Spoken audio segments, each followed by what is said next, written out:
One of the most frightening developments in the occupation of Iraq and the so-called war on terror is actually something that most people have never heard of. In addition to the 150,000 troops that the U.S. has on the ground in Iraq, the Bush administration has deployed a shadow army of some 100,000 contractors. Of these, tens of thousands are heavily armed mercenaries that roam Iraq with impunity. Among the most powerful of the companies operating in Iraq is Blackwater USA, a secretive company based in the wilderness of North Carolina. It's headed by a right-wing, Christian conservative bankroller of President Bush and his allies. And Blackwater envisions itself as the FedEx of the national security apparatus.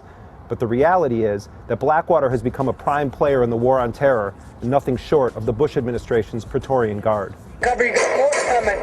Jesus Christ, it's like a fucking turkey chick.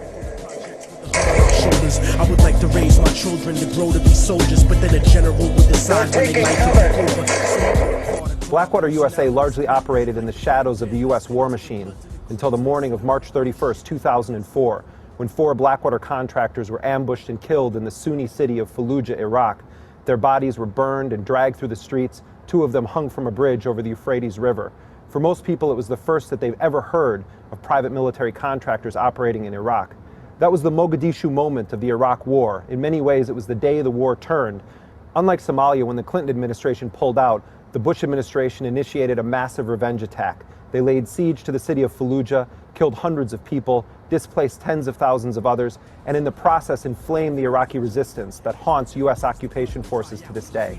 The Cold War is over, but the world is still getting colder. Atlas walking through the projects with the hood on my shoulder. The Bush administration came to power with a radical privatization agenda. We see it in our schools, prisons, healthcare system, and law enforcement in the United States.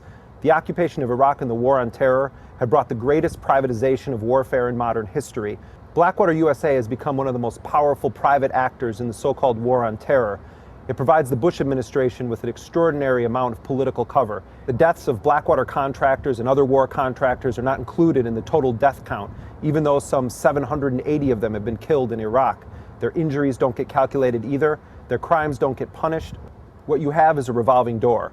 Blackwater and other companies benefit the Bush administration, and in turn, the Bush administration and its Republican allies in Congress have shielded these military contractors from any effective oversight, any effective accountability, any effective legal system. Their operations are shrouded in secrecy, and people in Congress find it almost impossible to get information about Blackwater and other companies' operations. And we know virtually nothing about this. We think about 40 cents of every dollar goes to private military contractors. We think about 800 of them have been killed in Iraq, but we don't know that. They're not even counted. And we think there's about 25,000 to maybe 40,000 engaged in military activities, in combat-related activities, but we don't know, and we can't find out.